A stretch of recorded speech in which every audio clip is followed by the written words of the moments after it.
Ladies and gentlemen, kings and queens, welcome to Renee Blocks Young.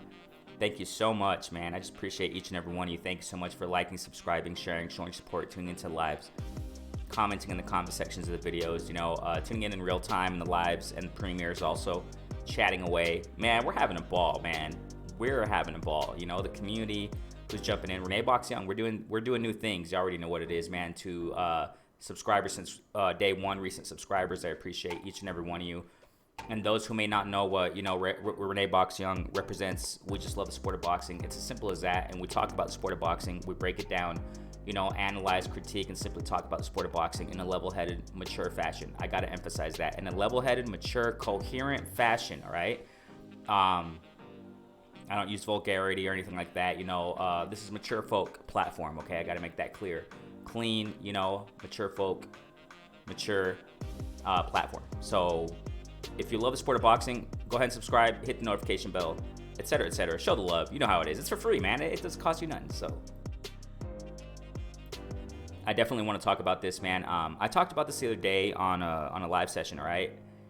Constantly doing these lives. I love it. I just love it, man. So let's get right to this. This was right when the news came out. I already planned on doing a flash live anyway. At that time when the news came out that Teofimo got COVID, supposedly. I went live and I broke that down and gave my thoughts on it, and it seems like a lot of people are kind of doubting this. I'm not going to say I was the first to come out and say it, no, because there are so many platforms, there's a gazillion out there. But right when it was fresh news, I came out live and talking about, other things when it comes to sport of boxing. I don't just talk about one thing, right? I talked about how I was kind of suspect about it, and I still am. You know what I'm saying? I'm still suspect about this whole thing. About, it kind of reminded me of, Ryan Garcia when his fight was, official, I guess we can say. WBC ordered Fortuna fight against Ryan Garcia. Apparently, it looked like it was set in stone or whatever, and all of a sudden, out of the blue, out of nowhere, Ryan Garcia comes out saying he has mental issues. A few weeks later, a few weeks, couple weeks, 3 weeks, I don't know how long it was, but it wasn't that long. Comes back and now it starts talking smack about, Haney, saying if he were Linares or if he were fighting Haney that night that he fought Linares, he would have knocked out Haney, blah, blah, blah. Back to his old self, Ryan Garcia, right? It reminded me of that. That's kind of what I'm saying here. It was just out of nowhere, a surprise. And there's a pattern. I talk about patterns. I already know about this, man. Those who know my platform, those who rock with me, I talk constantly about patterns. Actions speak louder than words. What kind of pattern am I talking about? This is one of the reasons why I see this kind of suspect. Like, what happened to the first originally scheduled date, June 19th, if I'm not mistaken. No, even before that. The first scheduled date was around, it was the same weekend that Logan Paul and Mayweather were to do their exhibition show fight. Okay? On that weekend. I forgot the date. Y'all know the date, even though it was a Sunday, Triller and whoever the heck is responsible with these events, Triller heads and CEO, whatever the heck, they probably had a meeting and said, you know what, this is not going to work out. We can't compete with Mayweather. So even though our event is on a Saturday with Teofimo, we got to change the date. So they changed the date to, I think, June 19th, right? Something like that. And on fight week, out of nowhere, Teofimo has COVID now. I've said it before, man, on that live session. I broke it all down. But I just want to give you guys some information and kind of like get my point across in this. I think Triller, man, they messed up on this one. They jumped the gun. They probably didn't do their, research, as far as, the boxing community, as far as the likes and interests and what boxing fans really want to see. They probably jumped the gun on this one, man. So we see on fight week, right? Teofimo gets COVID, supposedly. Out of nowhere, out of the blue, just boom. So they're going to post, you guys know the story. I'm just doing an outline here. And then they postponed it to August 14th. I thought it was like towards the end of August, but why do we have Oscar De La Hoya here? Because there's a reason why. in this thumbnail. Okay, so it's postponed now. And I said in the live session, it was when the news was fresh. I mean, I said on that live session that I'm referring to. So y'all tune into lives, man. We're just having a ball in the live sessions. This is so much fun. I said that I was suspect about it, and I said that I think it's because they're not selling tickets, man. They're not making ends meet.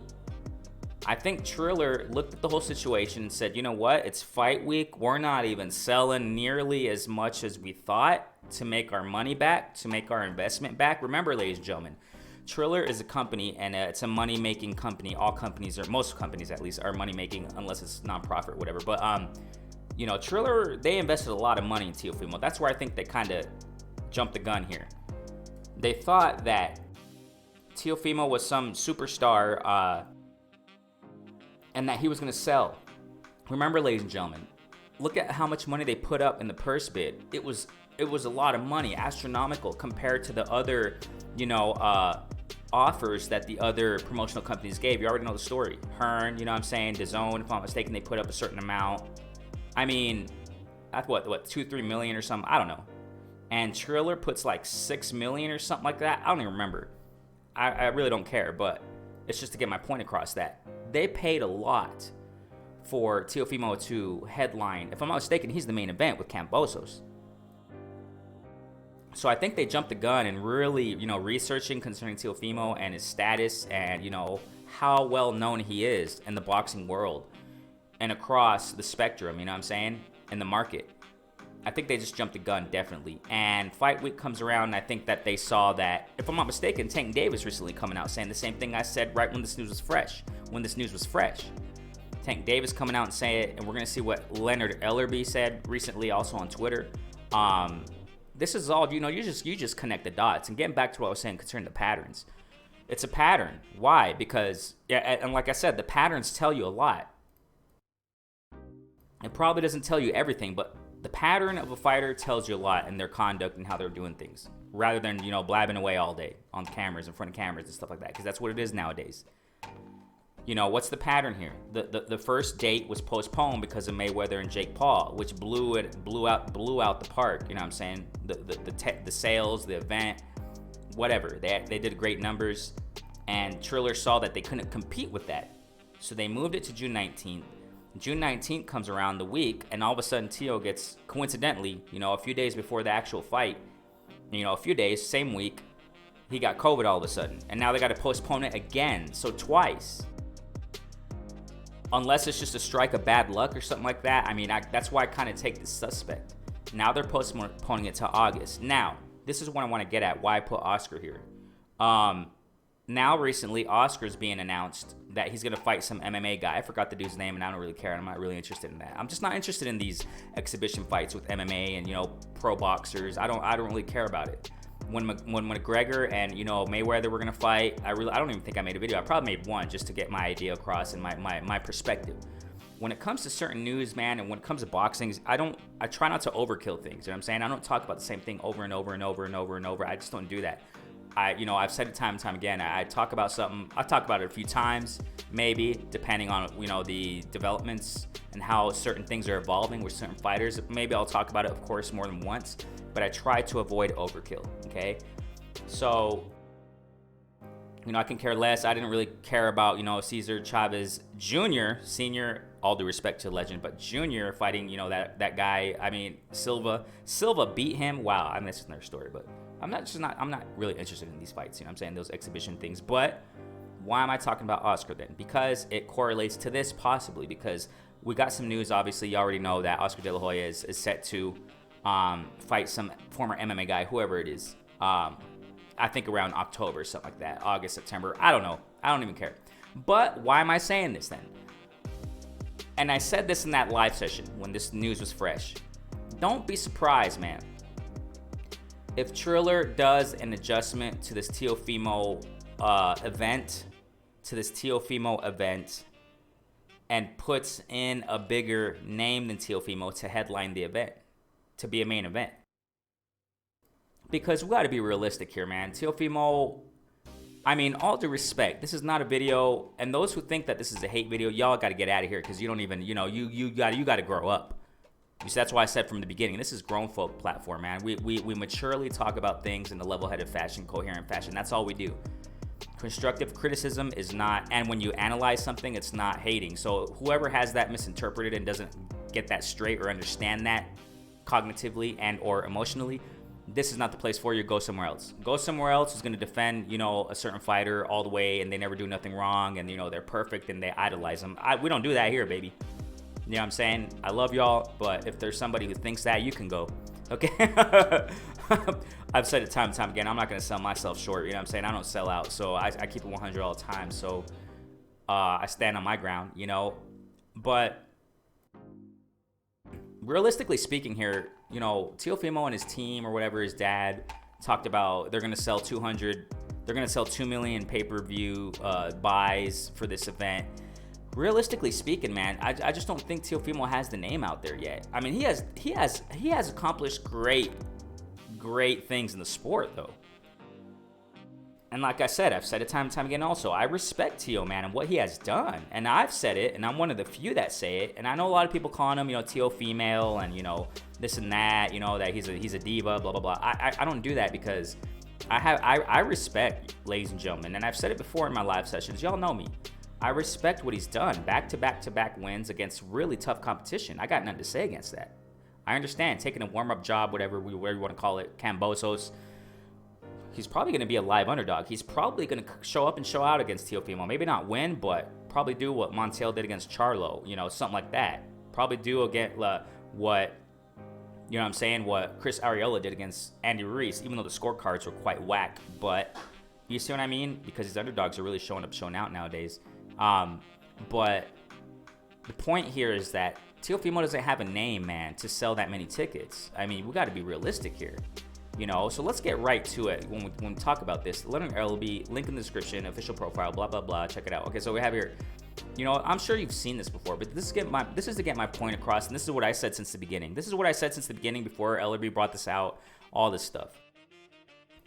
When I went live when the news was fresh concerning this whole, Teofimo getting COVID, we got here Leonard Ellerby saying, going back and forth a little bit, just a tad, against Triller, saying, while you're running around here making these dumb bleep memes about Floyd, you guys should focus on selling tickets to your concert. Wow. I mean, fight next week. Okay, so let me pause right there. Leonard Ellerby's a real one,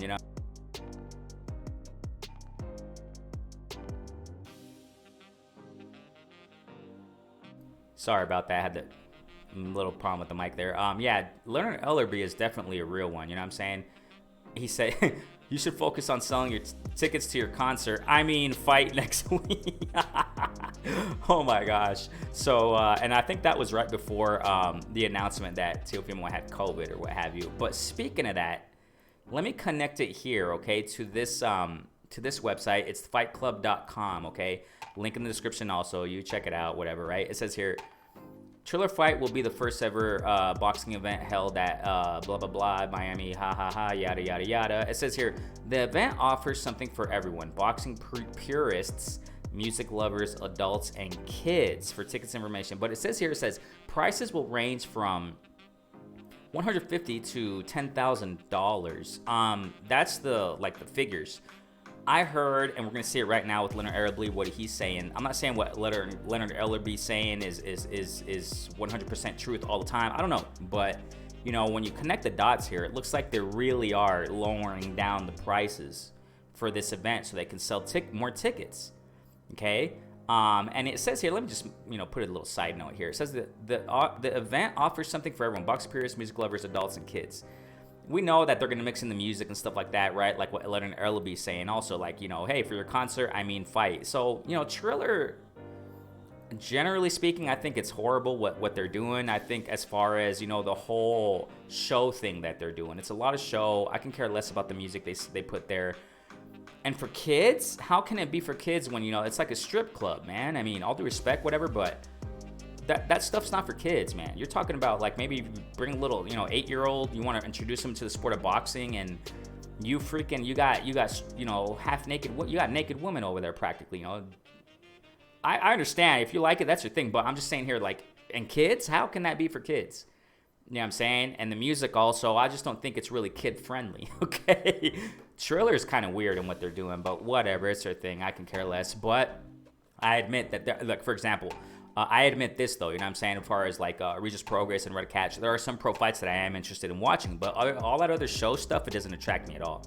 Because I'm a boxing purist, I guess you could say, whatever. But anyway, so you can see here the numbers. Prices will range from $150 to $10,000, okay? So according to that, according to the, you know, link in the description, fightclub.com, whatever you check it out, you know, that's the price, all right? Those are the prices. And we got here, according to Ellerby, he says, you know, when he continues on in his little thing here that he's saying, let me just go ahead and adjust that for you. He says here, your ticket prices, okay, here we go. Your ticket prices for your big pay-per-view event originally were $175 to $2,500. Now they are $40 to $400. So I'm assuming that maybe that, you know, website was probably it's kind of outdated or not updated.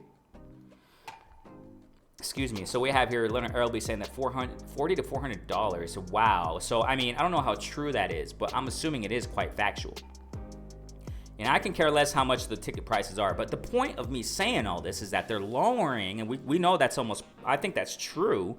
They're lowering their ticket prices to sell the tickets because they're not selling, which is why they postponed this whole thing. And, you know, they had to come up with an alibi, you know, COVID. I don't buy this whole COVID stuff, man. And I reiterate that, you know, actually, it's funny because it's kind of comical, but, you know, Ellerby, same thing on Twitter. He said, you know, again, what delusional looks like, or if delusional were a person or something like that. And he has, you know, Teofimo coach, Teofimo Sr. there saying that, you know, Teofimo's a ticket seller, you know, a little clip there in an interview or whatever. Yeah, I got to point this out, man. Like, I understand, man, the confidence is amazing. I got to say that too. You know, there are things to highlight that are great, you know, concerning Teofimo and his team. They're really confident. You know, they're going for the gusto. They have wonderful objectives when it comes to, you know, making big moves in the sport of boxing. But when it comes to star status, they're really not that big. You know what I'm saying? They're not. Teofimo Sr. saying that he's a ticket seller in that video that Leonard Ellerby was referring to on Twitter. You know, Teofimo Sr. saying in that interview, whoever interviewed him, he said like, hey, we're ticket sellers. You know, Teofimo's a ticket seller. And then that's in the context where he said that they're going to sell 2 million pay-per-view buys. No way. You're talking about, you know, the legends selling that much. You know, Oscar De La Hoya, obviously, Floyd Mayweather. I don't even think Canelo reaches those. I don't even think Canelo gets even close to those numbers, ladies and gentlemen. I mean, he probably has. I think he did when he fought Mayweather, but like, you know, Triller, I think they did jump the gun on this one. They jumped the gun. They looked ahead too much, and they didn't really count the eggs before they hatched, or however that phrase goes. They didn't really, you know, cross the T's and dot the I's, as they say. It looks like they didn't really do their research, man. They just saw Teofimo, a young boxer, beat, you know, Lomachenko, amazing, you know, accomplishments he has done in the sport. And I think they rode a lot with it. This goes to show you, ladies and gentlemen, that Triller don't really know much about boxing, because obviously it's not a boxing promotional company. It's another company that focuses on another product, whatever the heck it may be. I think it's a social media product, kind of like TikTok or whatever. I don't care. I don't care. But my point in this is that they don't know about boxing much, man. That's my point. And they jumped the gun. They didn't do their research. They didn't do their homework. And they just look at Teofimo. And another thing that sold this to Triller was that, oh, he's undisputed. And I'm almost positive they jumped to that label they're giving Teofimo. And, you know, that's another controversy already in the story there. That's overkill. I can care less about it. But I'm mentioning this because I think Triller, that undisputed thing was bait to them. Oh yeah, he's an undisputed champ, man. Look at him. He's a young star, and he's coming up, and this and that. Just, you know, let's put him in a main event. And why am I bringing Oscar? Let's go back to Oscar. I wouldn't be surprised, man, that they switch up Oscar De La Hoya's date and put it as main event in Teofimo's this fight against Kambosos. Maybe they won't. It's just me speculating. Or I wouldn't be surprised if they get, you know, old Holyfield in there, or George Foreman to fight that freaking actor, Steven Seagal, because this is just crazy. This is getting insane. You know, George Foreman, if I'm mistaken, called out Steven Seagal. I mean, oh my gosh, dude, is that true? I don't know. I saw it in an article somewhere.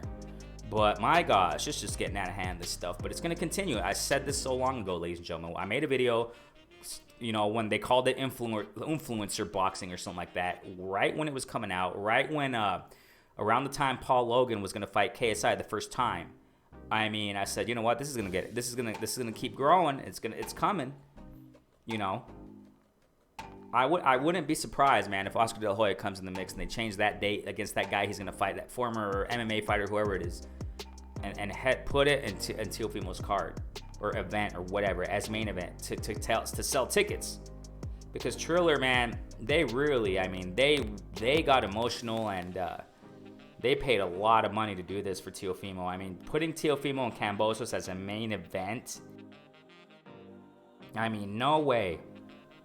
No way. That's not going to get to 2 million pay-per-view buys, man. Unless they do something as I'm explaining right now. They're going to mix the card up, you know, modify it, change it up a little bit, you know, and put freaking, you know, Oscar De La Hoya in the main event to fight that guy or do something like that. You all think it's going to get to 2 million pay-per-view buys? I mean, I highly doubt it. I mean, but we'll see. They're lowering ticket prices. You know what I'm saying? They postponed the date. So... yeah, Triller jumped the gun on this one, man. They really, I mean, but hey, it is what it is. You know how it goes. No risk, no reward, I guess, right? And, you know, entrepreneurs and businessmen and, you know, big business tycoons, they know that, you know, sometimes you have to make risks. But this was not a calculated risk, in my humble opinion. You got to take a real calculated risk. Do your homework, man, before you do something like this. I mean, hey, congratulations to Teo. He's getting the bag, though. You know, he's getting the bag, but... it's just crazy. I mean, you know, I just want to get my point across on this, that Triller messed up on this one. But hey, if they reach 2 million, that's great, ain't it? If they reach 2 million come August 14th, if they don't postpone it again or whatever date it is, you know, if they do get to 2 million, congratulations, man. That's awesome. I'm just giving my perspective and an opinion on this, you know. What do you guys think? Comment in the comment section, man, of the video. Those who tune into my premieres, I really appreciate each and every one of you, man. Subscribers since day one, recent subscribers.